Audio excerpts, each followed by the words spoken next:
In the midst of World War II, the conflict in the Pacific was reaching a fever pitch, with the U.S. Navy battling the Japanese in fierce naval confrontations. Submarines from the Gato class were the backbone of American attacks on Japanese supply lines, wreaking havoc on enemy shipping. One such submarine was the USS Flier, SS-250. In the summer of 1944, USS Flier was under the command of Lieutenant Commander John Crowley. The submarine was on its second war patrol, having departed from the U.S. Navy base in Fremantle, Australia. Its mission was to penetrate Japanese-controlled waters in the South China Sea, targeting vital supply convoys. The orders were clear: disrupt the enemy's logistical routes and sink as many ships as possible.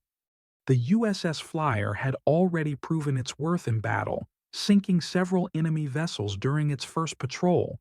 However, the second patrol would take the submarine into treacherous waters, as Japanese defenses had been fortified, with extensive minefields deployed to protect key shipping routes.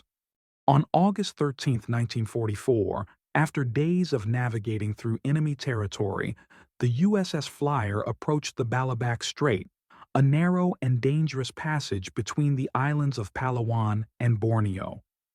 Unknown to the crew, the Japanese had laid numerous mines in the area to protect their shipping lanes from American submarines.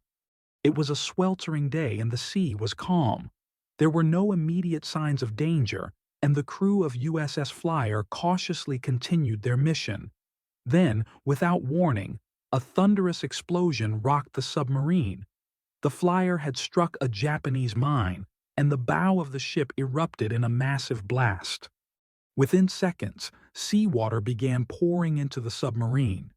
The impact of the explosion was devastating, and the USS Flier started sinking rapidly. Chaos ensued as sailors scrambled to escape. With little time to react, survival became the sole priority.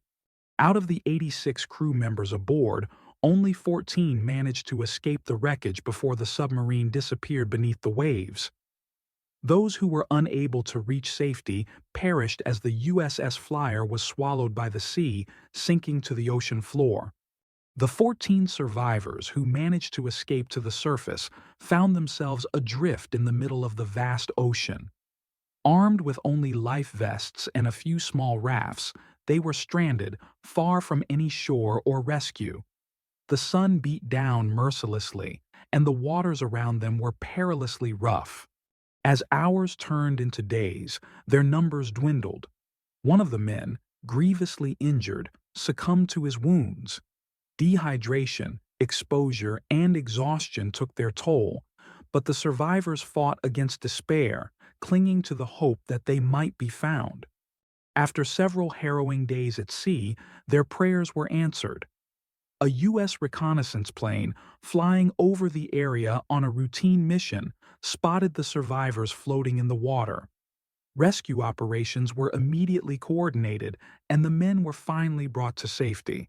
However, out of the 14 who had escaped the sinking submarine, only 8 survived long enough to be rescued.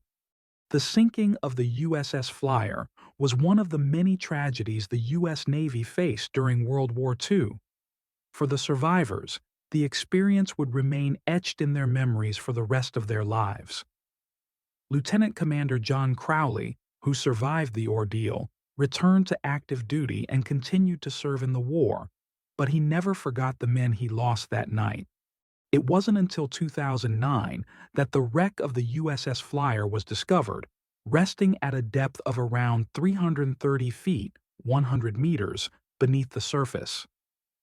The discovery revived interest in the story, and the sacrifices of the USS Flier's crew were once again honored.